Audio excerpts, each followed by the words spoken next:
Good morning, Latinos over 40. It's Valentine's Day, February 14th, 2019. And what better day to plant roses, no?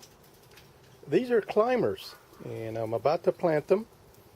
And we're in mid-winter, a little past midwinter.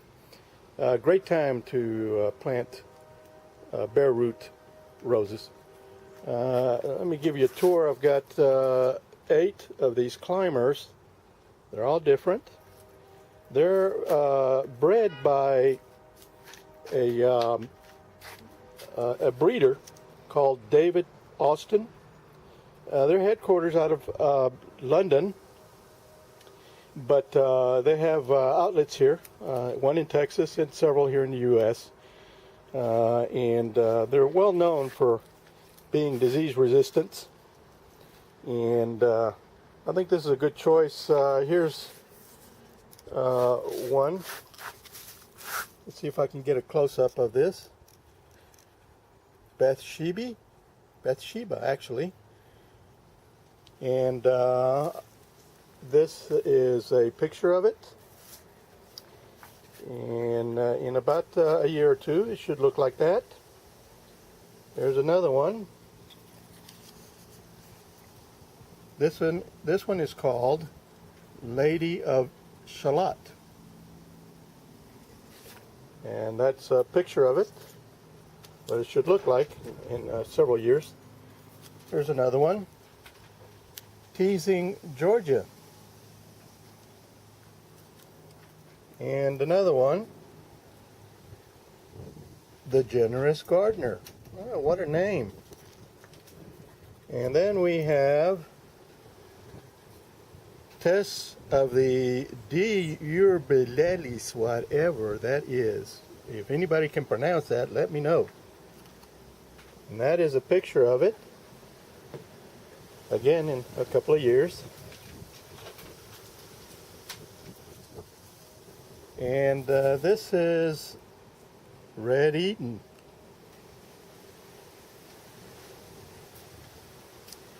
And that's a picture of it. That's what it should look like. There's another one. Strawberry Hill.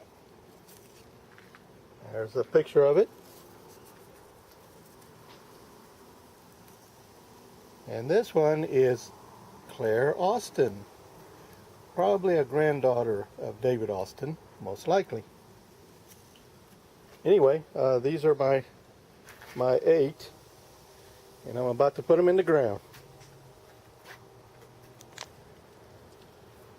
Alright guys, I'm going to give you a tour of my flower bed where these climbers, these roses, will be put.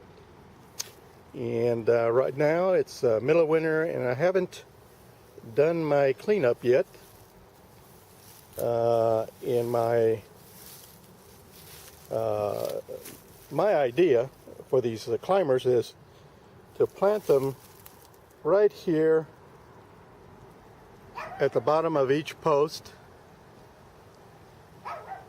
and then what we'll do then is train the climber to go up the post and follow the bottom of the rail here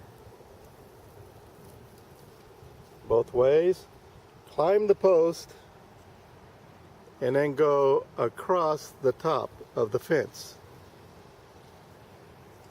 leaving the center of each of these 10-foot length fence panels clear, well, as much as can be. So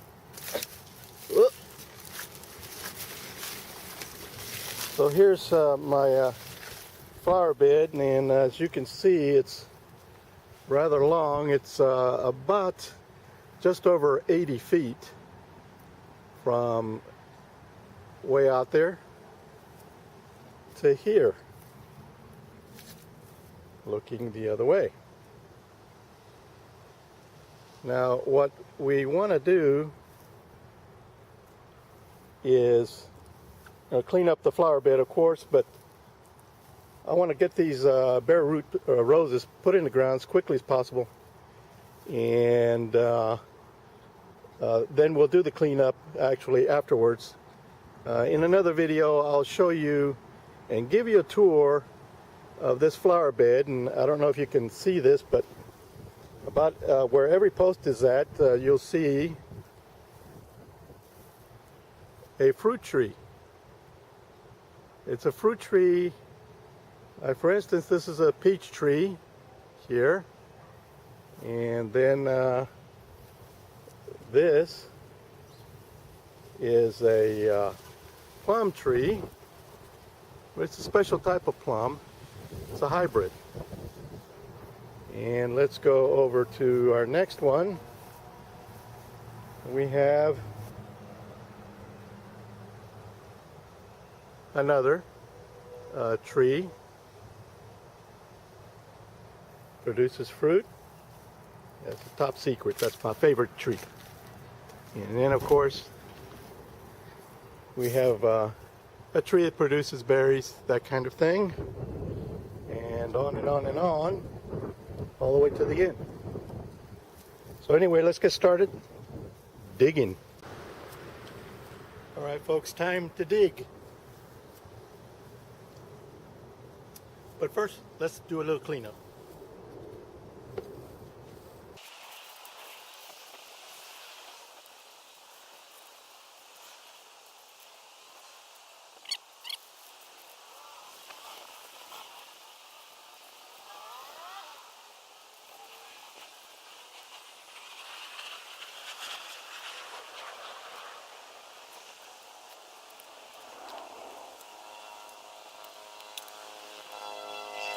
The dirt needs to be about an inch above the crown. So I'm using this level to tell me how deep I've got to go. I need to go just a little bit deeper in the hole. Take out another scoop here.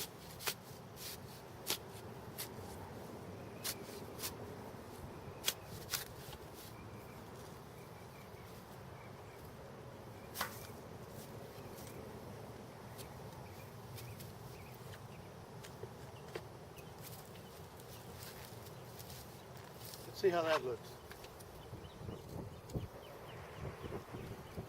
Oh yeah.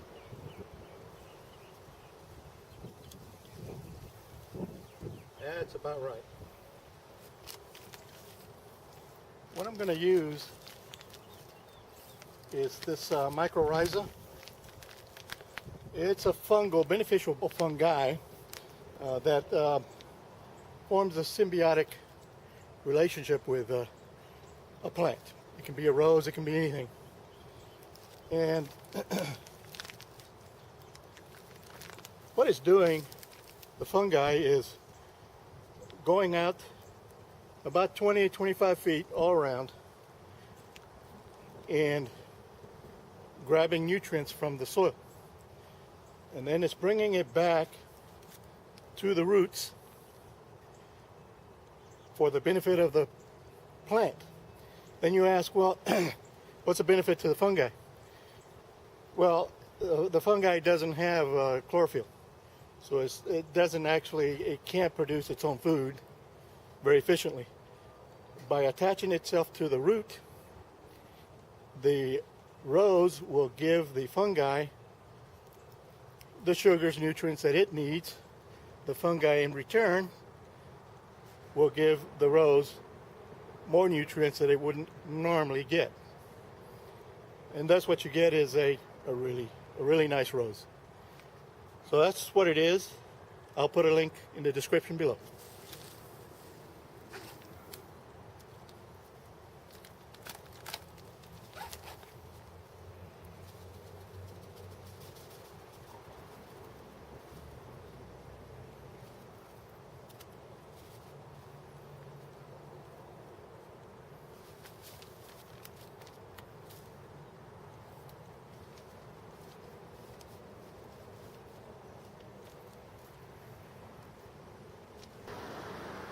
What I'm using is an all-purpose garden soil, Home Depot. Nothing expensive, nothing special really. But the trick to it is you have to mix the original soil in with the garden soil.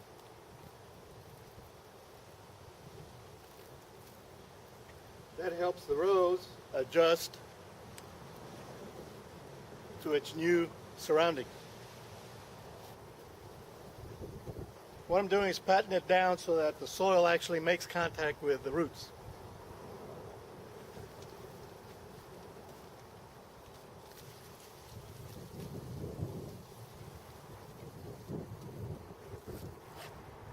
Worms. That's a good sign. Means I've got good soil.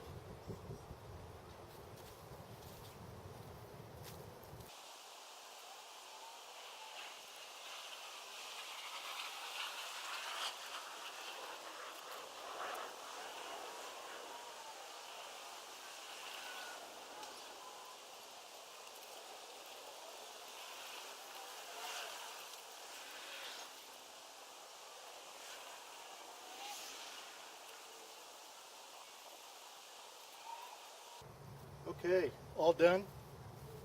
What we need to do now is put some mulch on it, and any spare dirt, I'll just spread it out along the flower beds.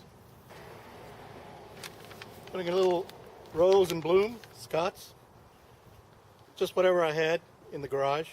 I'm going to put just a little bit.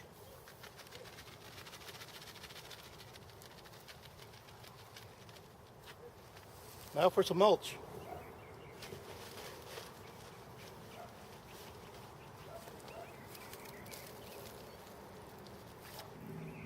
Okay, now to give it a good watering. The first watering should be basically flooding the plant with water.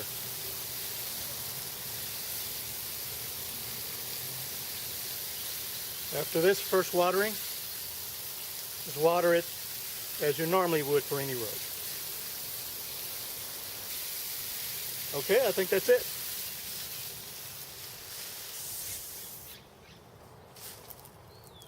This rose is called the Generous Gardener. It's a pink rose, climber, and what we're going to do is have this rose attach itself to this pole and grow this way and grow up. So this rose should attach itself to the bottom rail and go up the rails, the bottom rails,